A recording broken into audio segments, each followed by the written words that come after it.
sympathies for Nnamdi Kanu. Um, I don't think it is justified to hold him in the first place. There is no law in Nigeria that can justify his continuous incarceration. The courts of freedom. The last administration just wanted to hold him to prove a point that they could. Nnamdi Kanu is a political prisoner. He's not a criminal.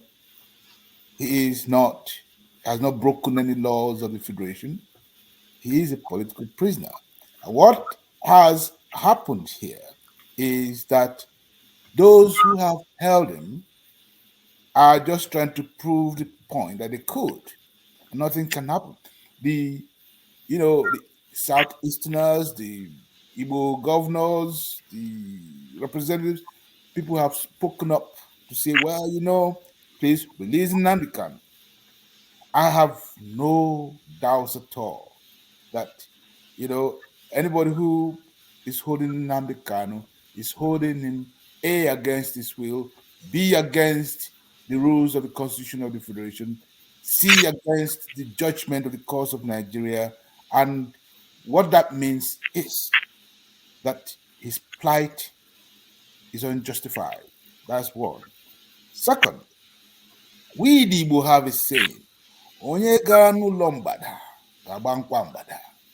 It means if you go to the home of the antelope, you dance the dance of the antelope. It means that anybody who has put himself forward for revolutionary action must actually also be prepared to face, the consequences of their defiance.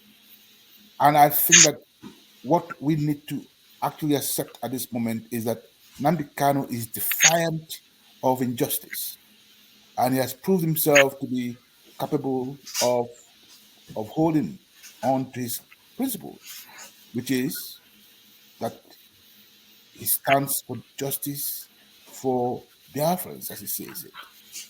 Yeah, that's as simple as that. Whatever happens to him, I think he was prepared for it. Otherwise, we wouldn't have embarked on this journey.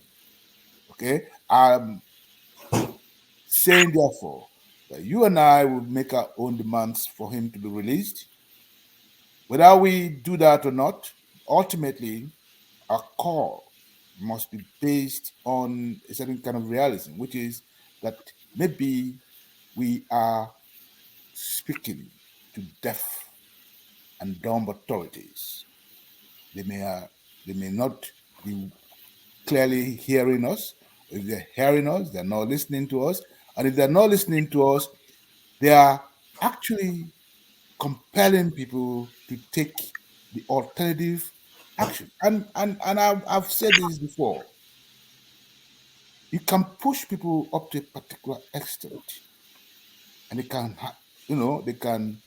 enjoy it and enjoy it and enjoy it until you reach the limits of people's capacity. This is what I think is the dangerous part of what they're doing with Nnamdi Kanu.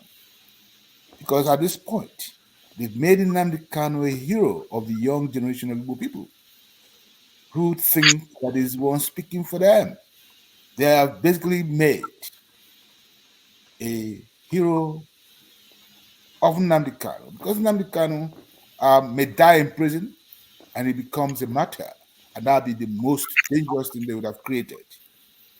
You do not want a hero who is absent.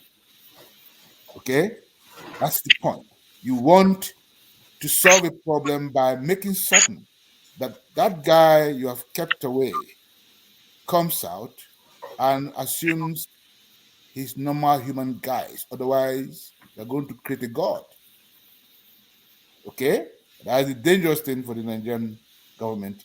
If Nnamdi Kanu succumbs to ill health in prison, Nigeria will rue it.